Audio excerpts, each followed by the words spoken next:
नमस्ते, जय श्री कृष्ण मित्रों। मैं संतोष कुमार मीना फिर से आपका मेरे चैनल नॉलेज स्काउट पर आपका स्वागत करता हूं। आज हम जो पिछले वीडियोस में हमने चक्रवृद्धि ब्याज टॉपिक के जो सवाल किए थे, उन्हीं ही सवालों को वापस हम लेते हैं और उन सवालों को हम किसी दूसरी विधि से हम इसको सॉल्व करते हैं। तो आज जो मैंने विधि ली है वो है रेशो मेथड, ठीक है, अनुपातिक विधि। और दोस्तों, ये जो मेथड है वो मैक्सिमम यूज होने वाली विधि है, ठीक है। आगे आने वाले सवालों में अधिकतर इसी विधि का यूज़ करूँगा, ठीक है। और एक सुविधाजनक विधि भी है और इससे अधिकतर सवालों को सॉल्व भी किया जा सकता है इस विधि से, जो भी मैं आपको करवाऊँगा, ठीक है फ्रेंड्स। ये पिछले वीडियोस में करवा चुका हूँ इस सवाल को, लेकिन मैंने आपको किसी दूसरी विधि सॉल्व किया था। आज हम कुछ नई विधि लेते हैं। पी का वन 10,000 है, रेट है आपका 10% और समय आपको दे रखा है 2 वर्ष और आपको निकालना है चक्रवृद्धि ब्याज। यह देखिए फ्रेंड्स कि जब आपको जो मैं आपको रेशो मेथड है, अनुपातिक विधि है, उसमें क्या करना है, आपको परसेंट को पर फोकस करना है। तो यहाँ जो परसेंट आपको दिख रही है वो कितनी 10% है। तो इस 10% को आप अनुपात में बदलिए। तो अनुपात में बदलोगे तो आप परसेंट देखना, ये परसेंट लगा हुआ, परसेंट का नीचे कितना होता है 100 होता है, ठीक है ना। तो अब आप देखिए जीरो से जीरो कैंसिल हो गया, अब आपका कितना बचा है 10, ठीक है। तो इसका मतलब ये हुआ कि 10 रुपये पे आपको कितना रुपये मिल रहा है, 1 रुपये। कितना, 1 रुपये, ठीक है। परसेंट यही तो दिखाता है कि 10% मतलब 100 पे 10 रुपये, 3% मतलब 100 पे 3 रुपये, 5% मतलब 100 पे 5 रुपये। लेकिन मैंने इस परसेंट को क्या कर लिया, थोड़ा सिंप्लीफाई कर लिया। तो 100 पे 10 रुपये थे, तो ये जीरो जीरो कैंसिल हो गए, 10 पे 1 रुपये होगा। थोड़ा सा सिंप्लीफाई करने से क्या होगा, सवाल थोड़ा सा और इजी हो जाएगा। तो यहाँ देखिए क्या करेंगे। सबसे पहले क्या करेंगे, यहाँ पर आप रेशो बना लीजिए। किस किस का, प्रिंसिपल का, मूलधन का और मिश्र धन का। मैं यहाँ पर सिंबल ले रहा हूँ इंग्लिश के कि P4 होता है प्रिंसिपल, A4 होता है अमाउंट, P को बोलते हैं मूलधन और A को बोलते हैं आपके मिश्र धन, ठीक है फ्रेंड्स। यह थोड़ा ध्यान रखना। ये मूलधन सपोज डेट आपको कितना है 10 रुपये, कितना है 10 रुपये, ठीक है। 1 रुपये एक्स्ट्रा मिल गया आपको, तो कितने हो गया, आप मिश्र धन आपका 11 रुपये, ठीक है। कितने साल तक ये प्रोसेस चलेगी, 2 साल तक। तो यहाँ वापस 10 लिखिए और यहाँ पर 11 लिखिए। अगर 3 साल होता तो एक और बढ़ा लीजिए 10 और 11, लेकिन ये 2 साल थे इसलिए 2 ही बार आपने लिखेंगे, 10 पे 11, 10 पे 11, ठीक है। सॉरी 10 से मतलब एक बढ़ के हो गया, तो अमाउंट कितना हो गया, इधर अमाउंट कितना हो गया 11। अब आगे की प्रोसेस क्या है, अब आगे की प्रोसेस ये कि आप इनका मल्टीप्लाई करिए। क्या करिए, मल्टीप्लाई। तो 10 का इंटू 10 में करोगे मतलब 10 का स्क्वायर कितना होगा, 100 होगा।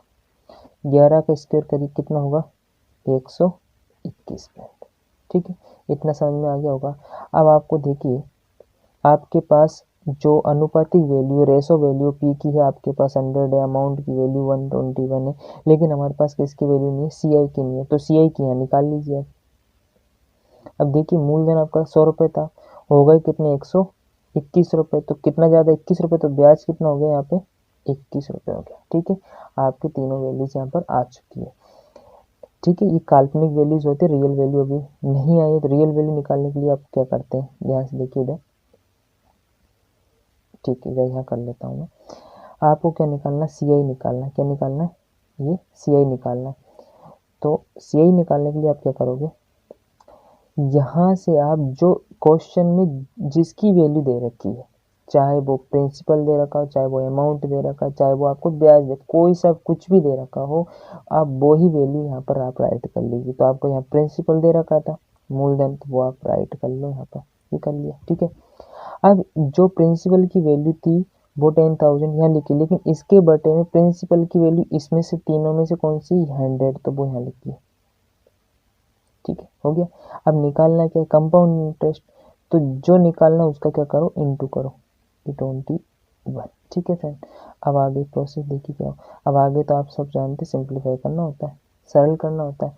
तो यहाँ हो गया आपका 100 और ये हो गया आपका 21। इसका कैलकुलेशन किया आपने तो ये हो गया आपके 2100 रुपये। कितने हो गए आपके 2100 रुपये। तो यही आपका क्या हो गया, आंसर हो गया डियर फ्रेंड्स। ठीक है, हो गया आंसर। यही आपका चक्रवृद्धि ब्याज था। अमाउंट निकाले तो भैया अमाउंट को क्या करना पड़े, 10,000 में ये जोड़ दीजिए, अमाउंट निकल आएगा आपका। ठीक है, ऐसे भी ना करना चाहो तो इस 21 को यहाँ से कैंसिल करके 121 यहाँ लिख दीजिए। ठीक है ना, यहाँ पर उसका मल्टीप्लाई कर दीजिए 121 का 100 में, वो फिर भी अमाउंट निकल आएगा। कहने का मतलब चाहे आपसे CI पूछे तो CI का इंटू करो, अमाउंट पूछे, क्या पूछता वो, अमाउंट, तो अमाउंट का इंटू करते, इसके अलावा तो और कुछ पूछ नहीं सकता, क्योंकि प्रिंसिपल तो वो उसने दे के रखा है। ठीक है, अब आगे चलते अपन एक और सवाल लेते हैं यहाँ पर। ठीक है, ये सवाल आपको समझ में आ गया होगा। एक और सवाल लेते हैं तो ये मेथड और भी अच्छे समझ में आपको आ जाएगी। यहाँ लेते हैं इधर। ठीक है, अब की बार में हम लेते हैं, मान लो प्रिंसिपल हमने ले लिया है, प्रिंसिपल सपोज दैट मैं ले लेता हूँ, ये एक सवाल मैं ये करवा चुका हूँ, तो मैं वो ही सवाल ले रहा हूँ जिससे कि आपको थोड़ा सा इस सवाल और अच्छे से क्लियर हो जाए। 32,000 मैंने प्रिंसिपल ले लिया और रेट में ले रहा हूँ, पिछली बार मैंने इसमें लिया था 12.5%, और मैंने टाइम लिया था इसमें 3 वर्ष। ठीक है, 3 years। और आपसे सपोजिट उसने क्या पूछ लिया, कंपाउंड इंटरेस्ट पूछ लिया। ठीक है, अब आगे देखिए क्या करते हैं। यहाँ देखिए इस परसेंट को 12.5% है, अब इसको आप रेशो में चेंज कीजिए, मतलब अनुपात में, तो अनुपात में मतलब परसेंट यहाँ से हटेगा, नीचे क्या आएगा आपका, तो ये देखिए, वैसे आपको 12.5 का पता होना चाहिए, 12.5 का मतलब होता है 1/8, ये कुछ चीज़ डायरेक्ट याद होनी चाहिए। ठीक है, जैसे कि इधर 10% था तो ये तो आपको पता हो, ये भी डायरेक्ट याद होना चाहिए, 1/10, 100 पे 10 तो 1/10, यहाँ पे यहाँ 100 पे कितने होंगे, 8 रुपये होंगे, कितने होंगे, 12.5, 100 पे तो 12.5, लेकिन ये सिंप्लीफाई करने के बाद में 8वां हिस्सा आएगा, तो इसको देखिए, तो परसेंट हटाया तो कितना आएगा, यहाँ पर 100 आएगा। अब देखना ये परसेंट हटा तो अब कितने हो गए, 1000 हो गए। अब इसको आप सिंप्लीफाई कीजिए, 25 के टेबल से काटिए, 25 पंजे 125 और 25 चौके 100 और 0 का 0 काटा, और भी कट रहा है, 5 कम 5, 5 अट्टे 40। इस प्रकार इनका सिंप्लीफिकेशन करने के बाद में आपको कितना आया, 1/8। ठीक है, 8 रुपये पे कितना आपको एक्स्ट्रा मिल रहा है, 1 रुपये एक्स्ट्रा मिल रहा है, टोटल कितने देंगे, 9 रुपये। तो यहाँ ये प्रोसेस यहाँ करेंगे अपन, पहले रेशो में लिख लीजिए प्रिंसिपल और अमाउंट को, मतलब मूलधन को और मिश्र धन को।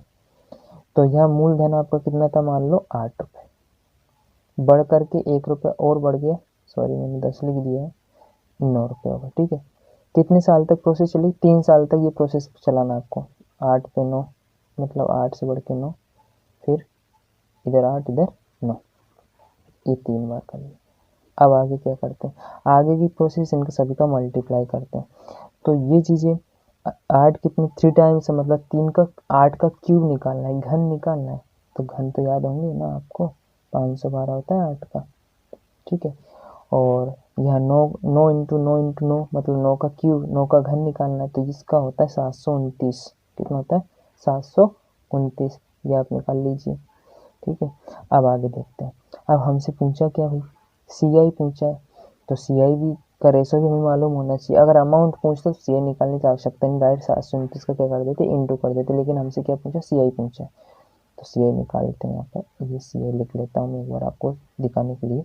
अब यहाँ देखिए, यहाँ पे जो मूलधन है वो कितना है, 512, मिश्र धन कितना, 729, तो यहाँ अंतर कितना आ रहा है, चेक कीजिए यहाँ पर।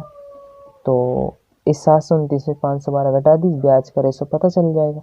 9 में से 2 गए तो आप कितने बचे, 7 बचे, 2 में से 1 गया तो 1 बचा, 7 में से 5 गए तो 2 बचे, मतलब आपका ब्याज कितना हो गया, 217 ब्याज निकालना था। ठीक है, तो हो गया सवाल अब आपका।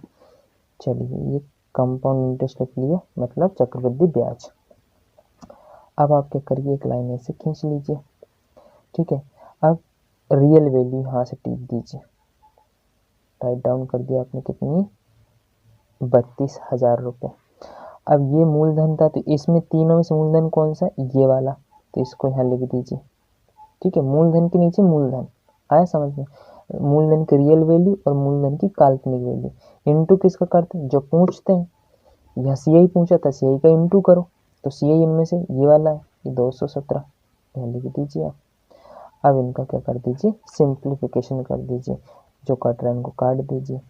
तो देखना यहाँ ध्यान से, यहाँ पर ये हमेशा किससे कटता है, 8 से कटेगा, क्योंकि 8 का क्यूब होता है, 8 से ये भी कटेगा, तो 8 से इसको काटते हैं अपन। तो जैसे 8 से इसको काटोगे तो 64 बार कटेगा, कितनी बार कटेगा, 64 बार। तो डियर मैंने 64 बार डायरेक्ट इसलिए काट दिया, ये लॉजिक तो आपको भी लगाना पड़ेगा, क्योंकि यहाँ पे देखना 3 बार है, कितनी, ठीक है ना, 500 बार 8 से तो कटना ही कटना है, तो 8 से अगर कटेगा तो यहाँ 64 हो गया। तो और ऐसे में ये लो, 8 छंग 48, बचे कितने, 3, इस 2 को दे दिए, और 32 हो गया, 8 चौके 32, इसको काटो, 8 चौके 32, 1 2 3, 1 2 और ये 3, ठीक है, और काटिए, 8 से वापस काटिए, 8 अटिया 64, ठीक है, और 8 पंजे 40 और 2 0, ये कट गया आपको, ठीक है। अभी भी कट रहा है, आप किससे काट दो, 8 से काट दो डायरेक्ट आपके, 8 एकम 8, 8 छंग 48, बचे हैं 2, हो गए आपके 20, 8 दूनी 16, कितने बचे हैं 4, ठीक है, 4 में भागने जा रहा तो पॉइंट लगा लीजिए, 40 हो गए, 8 पंजे 40। तो डियर ध्यान दे लेना, यहाँ पर 8 से आप भाग देकर देख लेना, 62.5 आएगा आपको, ठीक है। अब हमारे पास जो जो वैल्यू बची है, हमारे पास इधर बचा है 62.5 इंटू 217, इन दोनों को मल्टीप्लाई करोगे तो आपका जो आंसर आएगा वो आएगा 13,562.5, ठीक है। आप इनका मल्टीप्लाई करेंगे तो इसका आंसर आएगा वो आएगा 13,562.5, और ये आंसर किसका आया, सी आई का आया, किसका आया है, सी आई। सी आई का मतलब होता है चक्रवृद्धि ब्याज, ये आपका क्या आ गया, चक्रवृद्धि ब्याज फ्रेंड्स आ चुका है आपका, ठीक है। अब अगर वो मान लो सी आई न पूछता और यहाँ पूछ लेता आपसे किसका मान, ए का मान, तो वो सिंपल है माय डियर, कि यहाँ इस 217 की जगह आप इंटू कर रहे होते किसका, 729 का, और आपका आंसर किसका आ जाता, अमाउंट का, मतलब मिश्र धन का आ जाता। तो ये प्रोसेस या ये मेथड आपको समझ में आ चुकी होगी, ठीक है। तो फ्रेंड्स आपको ये वीडियो कैसा लगा, कमेंट बॉक्स में कमेंट करके ज़रूर बताएं, और लाइक शेयर सब्सक्राइब करें, बेल आइकन प्रेस करें, जिससे कि मेरे जो वीडियोस मैं बनाऊं उसका नोटिफिकेशन आप तक पहुंच जाए, ठीक है। तो अब मैं विदा लेता हूं आपसे, नमस्ते, जय श्री कृष्णा, जय हिंद, जय भारत।